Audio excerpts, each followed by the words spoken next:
அனைவருக்கும் வணக்கம். இன்றைக்கி நம்ம சேனலில் பார்க்க போகிற வீடியோ ஸ்பைடர் பிளான்ட்.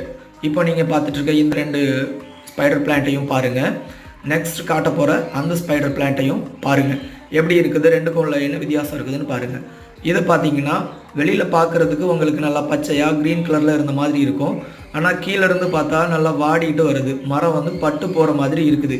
இதுக்கு காரணம் என்னன்னு பார்த்தீங்கன்னா, நம்ம இயற்கையாக கிடைக்கிற அந்த மாட்டுச்சாண உரத்தை அப்படியே கொடுக்கறது, காய வைக்காமல் அதை பவுடராக்கி நல்லா காய வச்சு கொடுக்காம அப்படியே எடுத்த உடனே அப்படியே செடிகளுக்கு கொடுக்கறதுனால இது மாதிரியான கரையான், எறும்பு, பூஞ்சைகள்லாம் வர்றதுக்கு அதிக வாய்ப்பு இருக்குது.